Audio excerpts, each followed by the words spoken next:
So I first played Fortnite in 2017 until the beginning of 2019. I would say that most people agree that this was the peak of Fortnite gameplay. I quit because of reasons I will state later. When I heard this year, 2023, that the original Fortnite map was returning, I knew that I had to return and review it. So this is my official review of the Fortnite 2023 experience.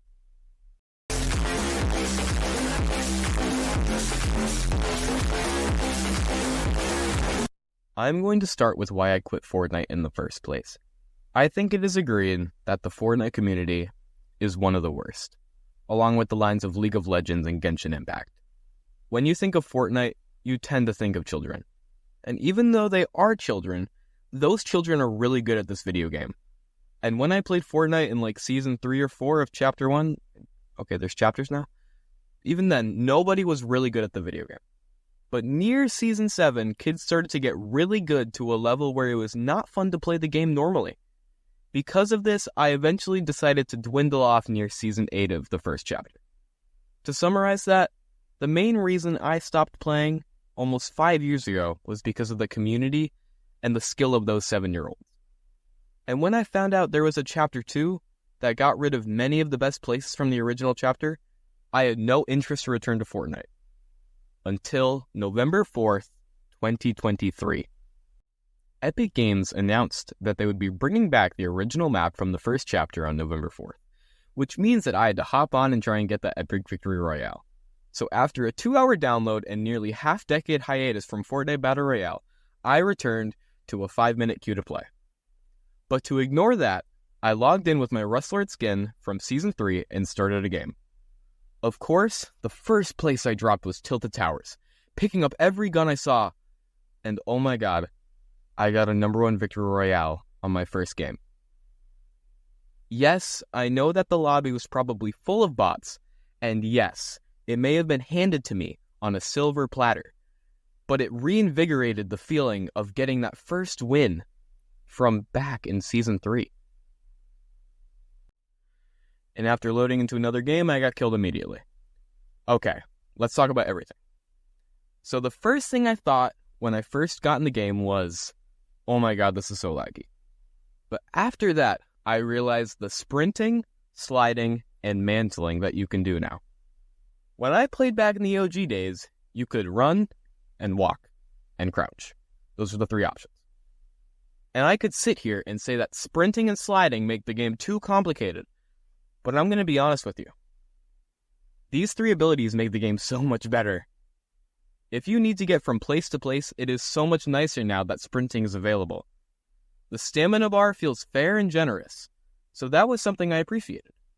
Of those, sliding feels the most like Fortnite. Sliding is just something that feels like they would have put in the first chapter. It's simple and makes movement easier. Now, out of the 3 abilities, mantling fits the game the least. Even though it may not fit the game in my opinion, it is the most useful of the 3. Sometimes you just don't want to build a stair to get to a small gap, and you can just jump now. I think it doesn't fit it as much because it kind of negates the reason to build in some scenarios, which I'm not really a fan of because building was kind of what made Fortnite unique compared to other games like PUBG, and the uniqueness of building takes me to the first thing that I disliked when playing this season. Zero build mode is not good. When Fortnite came out, building was the marketing point that made this Battle Royale unique compared to the other competition like PUBG. Now I completely understand why Epic Games added zero build. Everyone knows that when you load into a normal Fortnite game, you will encounter some 5-year-old who sweats and cranks the Sistine Chapel. So zero build is a great way to escape that.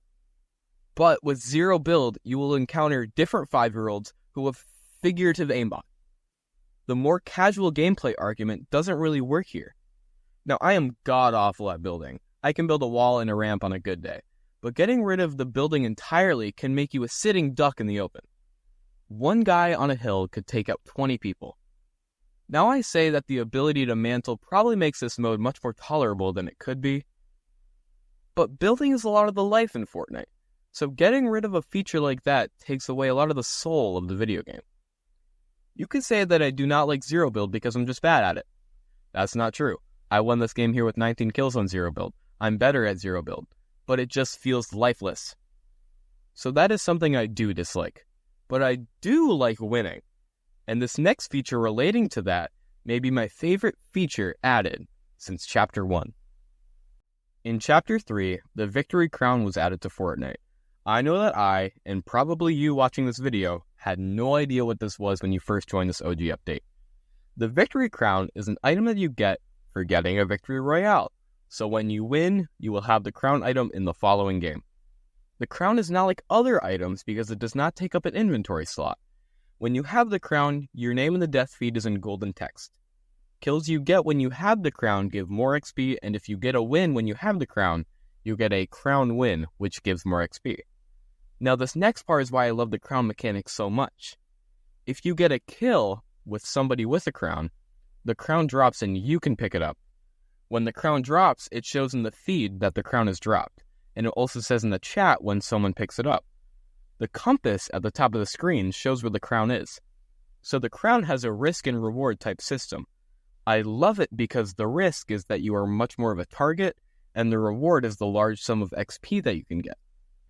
The higher risk makes for a better competitive gaming experience, and everybody wants XP because we are all greedy. Also, just getting a crown win is a great flex. Now, I think that this system could be even better. I feel that it could be good if they made the crown, or a similar item like the crown, take up an item slot instead of just existing. I think that the idea of a crown taking up an item slot could completely change how people play the game. This would likely have to be optional because maybe somebody just wants to play the game normally. I just think the idea of subtracting item slots could be interesting and novel for Fortnite. Okay, I've been talking about a good thing for too long. Now I need to talk about something that I dislike. The Fortnite economic system with V-Bucks is bad. If you somehow got this far without knowing about this game, hey, this is Fortnite and V-Bucks are used to buy items in the Fortnite item shop and Battle Pass. This sounds like a joke, but there is V-Buck inflation in the Fortnite economy. So, if you go by the price of 1,000 V-Bucks in USD, 1,000 V-Bucks were previously $7.99, and now they're up to $8.99. So if you do the math, 100 V-Bucks used to be 80 cents, and now they are 90 cents. There is inflation in the Fortnite economy, and I am not here for it. But all jokes aside, I have never really been a fan of the item shop. But now it seems worse than ever. To start, the skins seem to be relying on the past popular skins, brands, and memes. I guess. For example, there's the Renegade Runner, which resembles the Renegade Raider from Chapter 1. And now this is what I hate the most. Epic has added characters like the Mandalorian, Groot, and The Rock. Just kidding, I love The Rock. He's integral to the lore. But every skin that belongs to brands like this need to be removed because they're uninspired to me. And for the memes, here's the Stonks guy. Yeah, I don't know why they added this. Never in my life did I think that Rick Sanchez would be able to 360 no-scope the Stonks guy in OG Fortnite. And the emotes are even worse. They used to be unique, but now that you get emotes like Gangnam Style, everything is also generally more expensive. I don't think I need to talk about this much further, but the item shop is broken. The gun wraps are still great, though. Okay, both of these topics are short, so I wanted to put them in the same section. First, I will discuss if old strats would still work in this Fortnite update. I can confirm that pistol only and bush camping still work. I was especially an expert at bush camping in the original chapter, but it seems to still work nowadays, so that is good. Now, pistol strats are less effective than they used to be, but they're always kinda good in low-skill lobbies like mine, but they're not good in the high ranks. Those are the two strats that I mainly want to test out, but I am glad to say that rocket riding does still work from what I've seen. I just haven't been able to test it out myself. Now I will discuss the format of the Fortnite OG update. Fortnite OG starts in Chapter 1, Season 5, and each Thursday they change it to the next season in the sequence. This seems like a very good way to keep people playing because when they start to get bored, they get the experience of the next season. This format is effective and keeps people playing, which is the main goal that Epic Games wants to strive for.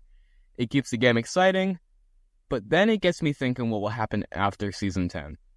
And that brings me to the final section of the video, which is the future of Fortnite could either be a huge success or a huge failure.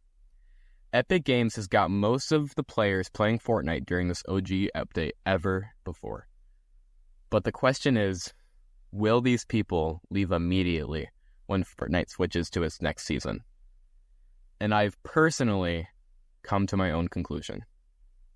Epic needs to keep a lot of things, but they need to make a new map. They can't go to the Chapter 2 map because no one cares about that. If they kept the map for another chapter, it makes Epic look very desperate to keep players. But if they make a completely new map, a lot of people will leave. In my opinion, Epic needs to keep places like Tilted Towers and other iconic places like Salty Springs to keep old players in. Yet they need to add original places to entice the consistent players to continue. But please, Epic, for the love of the Lord up above, keep the loot tables from like Season 5 or 7. Don't add any new guns or new exotic experiences, because then your player base will leave. The future of Fortnite needs to keep old players and bring in new ones. It is that simple. And don't bring any of the maps from Season 2, 3, or 4, or 5. I don't even know how many chapters there are. Don't bring those back. Thank you for watching this 2,000-word video about OG Fortnite. Subscribe and share your opinion on the update in the comments. I'm actually really interested to see what the community thinks. Remember that reality is an illusion. The universe is a hologram. Buy gold. Bye.